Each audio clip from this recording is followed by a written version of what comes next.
Talán picit. Én hát a Katárban versenyzek és a Pinán-Sudannal.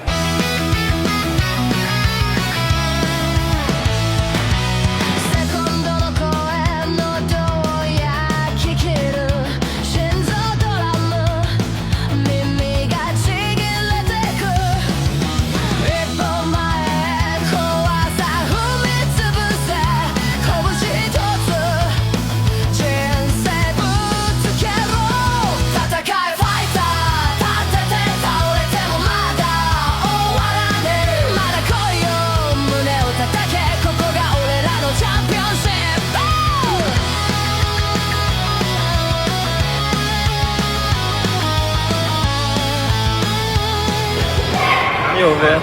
Jó volt? Ja, igen. Élvezetes. Igen. Sokat készültetek rá? Igen. Hát tudja. Gratulálok, sziasztok!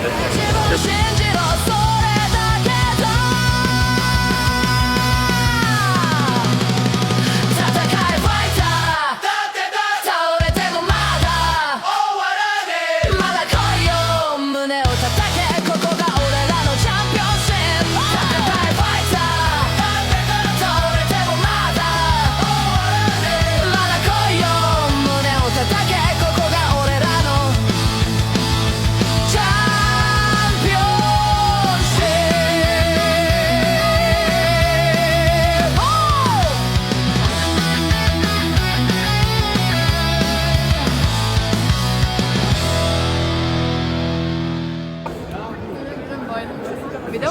Aha, igen, videó. Milyen volt a mérkőzés? Azt mondanám, hogy most nehezebb volt, mint tavaly egyébként. Most sokkal többen voltunk, és sokkal keményebb volt. Vendegúz, mi a véleményed a mostani versenyről? Először is ugye ez az első lehetőség, amit megméretettem magamat, illetve a csapatomat. Első benyomásaim az, hogy nagyon összeszedett, jó versenyez itt, nagyon jó, hogy lehet gyakorolni egy kicsikét ilyen kompetitív, de mégis azért barátságos környezetben, és nem elsősorban nagyon örülök, hogy ilyen szép eredményeket sikerült elérnünk. És te hogy vélekedsz erről a versenyről?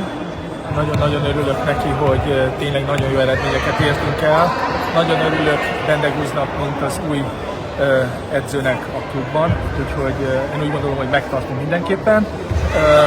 Van még fejlődni való, de hála Istennek a karate arról szól, hogy állandóan küzdünk és fejlődünk, viszont az eredményeink hála Istennek nagyon szépek, és ezzel, mint edzésvezető, nagyon elégedett vagyok.